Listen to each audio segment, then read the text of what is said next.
Welcome to week 4. We've surpassed the halfway mark of this course, and I know that you're counting down the days.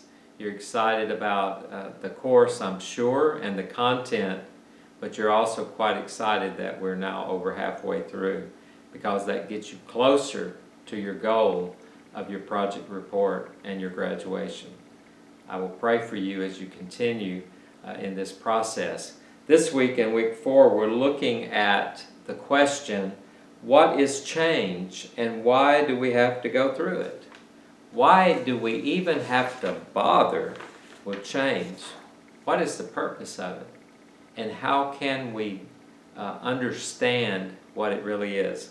And this week, we're focusing primarily on the works of Bridges and his understanding of this transition process.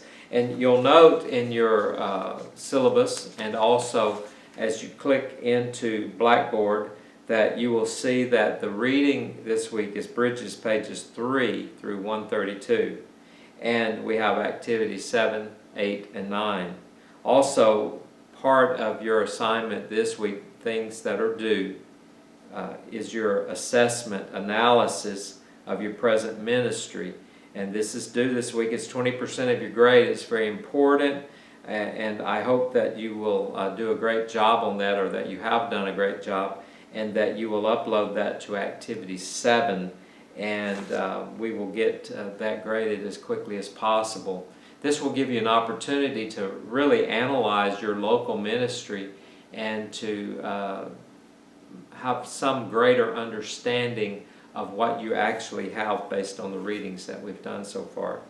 As we begin this understanding of what has changed and why do we have to go through it, and as we look at Bridges, there's a short article or a short brief of Bridges' teachings from his book. Basically, you can sum his book up in 3 statements, perhaps. The first thing is that he talks about ending, losing, and letting go. And for Bridges, the ending is at the beginning. It's not at the end. And the beginning is not at the beginning, but the beginning is at the end. And what he means by that is that before we can have a beginning, we have to have an ending. And many of our churches are caught in the ending, but they never see the beginning. And I think it's very important for us as we read this to think deeply of how this really can be utilized in our congregations. We need to help our people understand that when change occurs, there is going to be an ending, there's going to be a losing, there needs to be a letting go. It's difficult, and I know that many of you have dealt with that, but there's a bright spot that comes in just a little bit after we pass through what Bridges calls the neutral zone, or as he talks about the critical psychological realignments and repatterning that take place. This is that no man's land that we talked about in the introduction video at the very beginning. But then the great thing is that as we move from the ending through the neutral zone, we move to the new beginning. And this is where he talks about helping people develop the new identity, experience the new energy, and discover the new sense of purpose that make the change begin to work. And as Bridges will articulate in his work, that the critical part of change is this whole neutral zone and the transition period as we work through transitions, because it's not change that gets us into trouble as leaders. It's the transition period. It's the period between the ending and the beginning, when our people don't really understand what they're gaining by losing.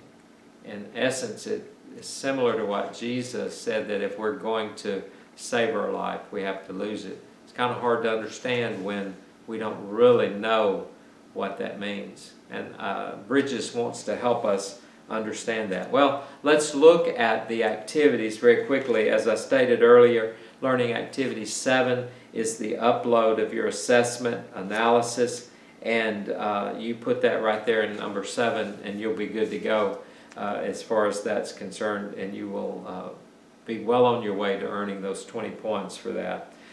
Learning activity 8, I want you to use media. I'm not the world's greatest media producer. However, I think it's important that we share through the use of media. So use media, create a 5-minute video to share at least one personal story of organizational change and the lessons you learned from the experience.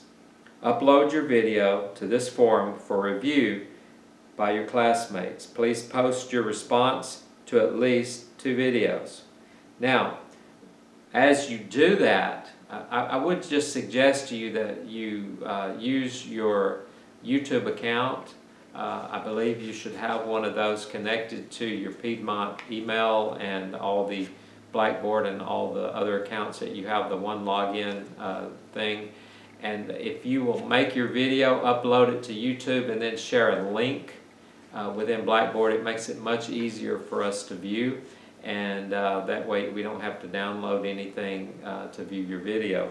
I would just suggest that. The second part of learning activity 8 is to answer this question: how does a Trinitarian understanding of teaming inform your understanding of change? So think back to this whole concept of perichoresis, the Trinity, the inner workings of God the Father, Son, and Holy Spirit, their teamwork, their teaming together. How does that inform your understanding of change? How can we focus on the Trinity as an example of how to bring about change within our church? That's learning activity number 8. Learning activity number 9, I want you to write a 1-page article to articulate your level of tolerance for change and how your response influences your leadership style or ability in ministry. Then post for review by your classmates and respond to at least 2 other articles. So here you're telling us, look, it's hard for me to focus on change. Or you're telling us, hey, I love change. I'm all about change. I want to change everything. Whatever your response is, articulate that for your level of tolerance to change and how your response influences your leadership style. And I think that that'll be quite insightful for all of us as we read those together. So this week, we're looking at this whole concept of really what is change and why is it that we have to go through it. We're looking at Bridges. Bridges has a marvelous book, probably the premier book on transitions and change. And so I hope that you're blessed by it. I know that you will learn a lot from it. I look forward to us thinking critically as we interact with each other, and I know that we'll grow personally, and then we will assist others in growing in our leadership ability. God bless you and have a great week.